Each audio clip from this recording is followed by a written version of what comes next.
My name is Louisiana Ransburgh Briggs. That's a long name, and it may sound kind of funny to you, but I'll tell you how I ended up with that name. I was born in New Madrid, Missouri. Anybody here been to Missouri? Good. Have you been to the New Madrid? Have you, sir? Now, my daddy wasn't a Southerner. My daddy was from around here. He was a Yankee, but he came down before the war, so we kind of forgave him about that. He took a flatboat from Portsmouth, Ohio, and he went all the way down the Ohio River, and then he got down the Mississippi River and went all the way to New Orleans. And that's where he met my mama. Her name was Nancy Butler. She was a widow lady, had a couple kids, and he married my mama. And they moved to New Madrid after the earthquake, and they had a small plantation there. And grew up. It was a wonderful place to grow up. I was such a happy girl. I was born in 1848. Life was really wonderful. My mother and daddy had several kids. Every time they had a little girl, they named us after a southern state. I was named Louisiana, southern state. I was named Louisiana after my mama, but I had a sister named Florida, and I had a sister named Missouri. So they were very patriotic folk. Well, they accepted my daddy. I mean, he did talk funny like a Yankee, but still, they accepted him down there. Everything was fine until 1858. That was the year my mama passed away, and that was a very sad year. I was just barely 9 or 10, and that really hurt me. To lose my mama at a young age. Anybody done that before? Yeah, you know how it feels. You just feel so angry at the world. I was just angry. I didn't want my mama to die, and I was just so angry.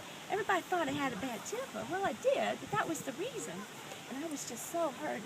Well, a couple years after that, the Yankees came. Congress declared war on the South. You know about that. 1861. And there we were, and little New Madrid was sitting right in the middle of the Mississippi River. And whoever controlled the Mississippi was going to win that war. They had to get Vicksburg, they had to get New Orleans, and they sure enough had to get New Madrid. And there was a little island in the channel there called Island Number 10. You heard of that, sir? The Confederates took it right away, early part of the war, because they wanted to control the river.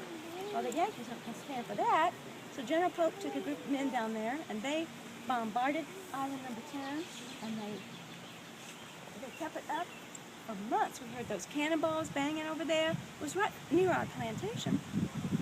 They finally took it in March of 1862, I believe, and 63 maybe. Oh, my mind's a little fuzzy on that. But anyway, they did.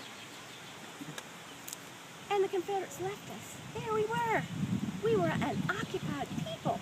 The Yankees came and took over. Now, I don't know about you all. You all look like nice folk. You look like you have manners. You've been nice to me here.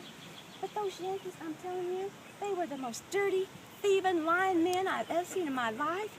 They did not ask for leave to come to our plantation. They just marched right in. They'd take whatever they wanted. They wouldn't in my front door of my house. They didn't even knock.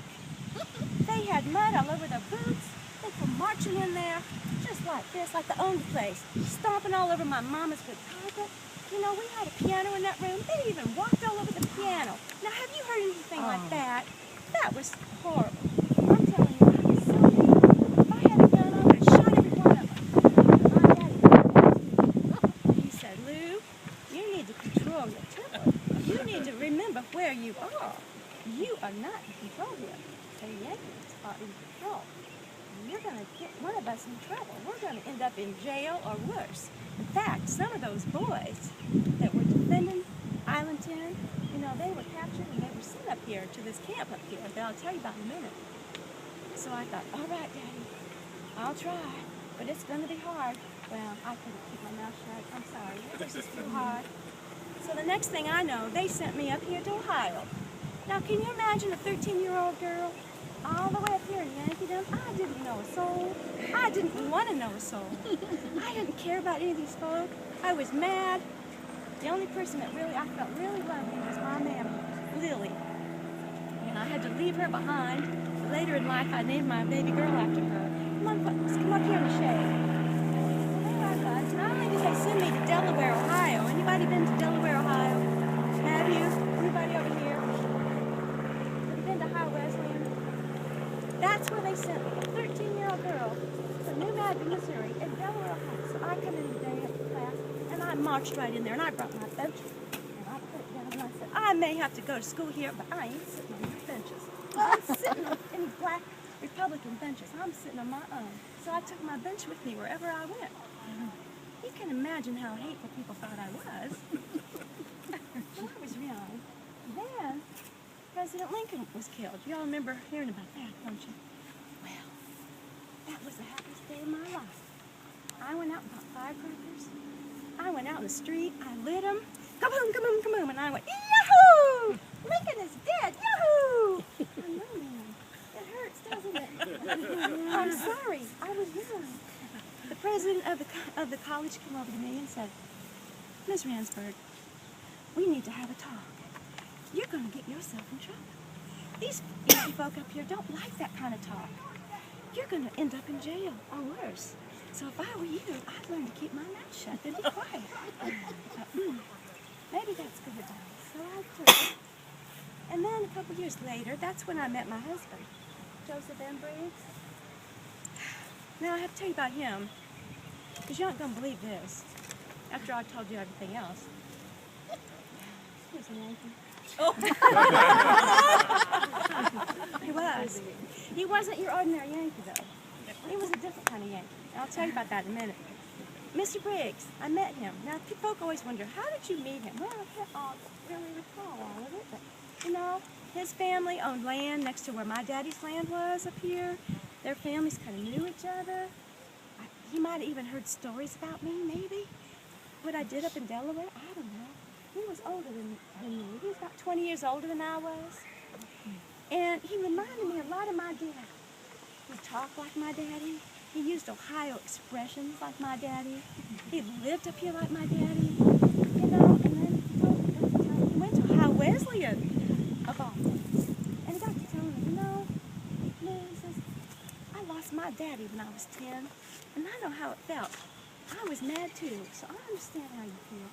He was kind of like my best friend. He was my daddy, my mama, my lover, my best friend, all together, and I just fell in love with him. I know it was shameful of me, but I did. I couldn't help myself. Well, he was part of the militia. He wasn't regular Yankee. He was organized so he could keep Morgan's Raiders out of Ohio. So, and I understood that. We had militia down in Missouri to keep out those nasty Yankees, so yeah. So I fell in love with him. We got married in 1868. We started having kids like all folks do. Had seven kids. We ended up living in the log cabin that his family built down in this area called Briggsdale. Y'all heard of Briggsdale? That's where we lived, named after my husband's family. That reminds me to tell you why I'm buried here. Oh. Yes. Now, you wouldn't think a little rebel girl all the way from New Madrid, Ohio would be buried in such a nice cemetery as this, especially right next to the mausoleum. I mean, you have to be somebody special to be buried here, don't you? Well, it's my husband's folks. They were pioneers here. They bought this plot way back when, and I'm buried with all the Briggses here, and that's how I'm accepted here.